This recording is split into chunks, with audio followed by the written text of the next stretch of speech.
Perkenalkan, nama saya Putu Gede Sapta Adi Bimantara. Saya dari kelas 11 IPA 4. Sekarang saya akan mempresentasikan tentang komponen-komponen kimiawi penyusun sel. Komponen kimiawi penyusun sel. Komponen kimiawi penyusun sel terdiri dari dua jenis, yaitu satu, komponen organik yang terdiri dari karbohidrat, protein, lemak, dan asam nukleat. Dua, komponen anorganik yang terdiri dari air, vitamin, dan mineral. Karbohidrat. Karbohidrat dibagi menjadi dua, yaitu karbohidrat sederhana dan karbohidrat kompleks. Fungsi dari karbohidrat sederhana adalah menjadi sumber energi, dan fungsi dari karbohidrat kompleks adalah cadangan energi. Protein adalah komponen kimiawi sel yang memiliki susunan sangat kompleks. Protein tersusun atas senyawa C, karbon, H, hidrogen, O, oksigen, dan N, nitrogen.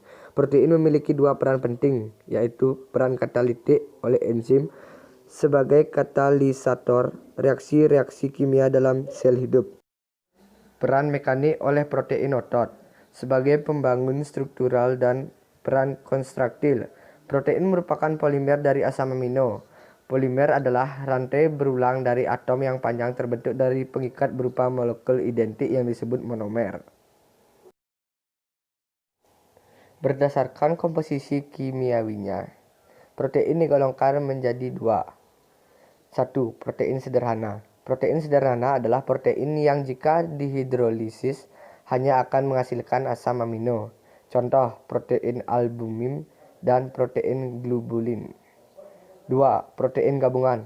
Protein gabungan adalah protein yang jika dihidrolisis akan menghasilkan asam amino dan senyawa lain. Lemak. Lemak dibangun oleh gliserol dan asam lemak. Ciri-ciri dan sifat lemak: tidak larut dalam air, tetapi dapat larut dalam pelarut organik seperti kloroform, eter, dan alkohol. Densitas atau kerapatan lebih rendah dari air. Memiliki viskositas atau kekentalan yang tinggi.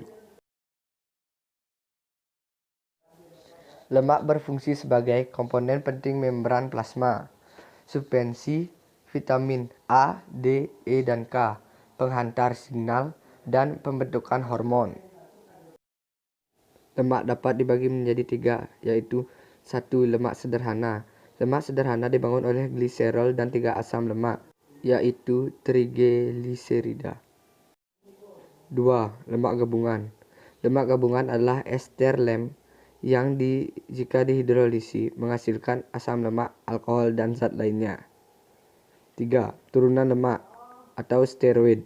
Senyawa turunan lemak dengan rantai hidrokarbon berbentuk cincin. Steroid terdapat pada protoplasma sel hewan, yaitu hormon kelamin.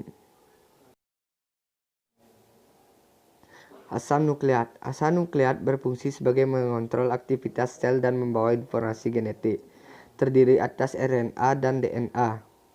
RNA berperan penting mensintesiskan protein. DNA berperan penting dalam pembentukan gen pada kromosom. Sekarang kita akan masuk ke dalam komponen anorganik. 1. Air. Air merupakan senyawa komponen kimiawi sel yang jumlahnya terbesar dalam menyusun sel. Sampai 50-65% berat sel. Air komponen esensial tubuh yang terdiri dari plasma darah, cairan intrasel, dan cairan ekstrasel. Fungsi air: 1. Mengangkat makanan dari luar ke dalam. 2. Mengangkut sisa metabolisme tubuh dari sel keluar tubuh.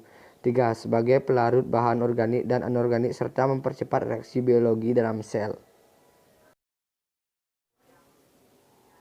Yang kedua, vitamin.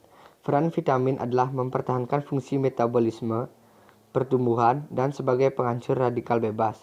Contoh vitamin A, B1, B2, B3, B5, B6, B12, C, D, E, K, dan H.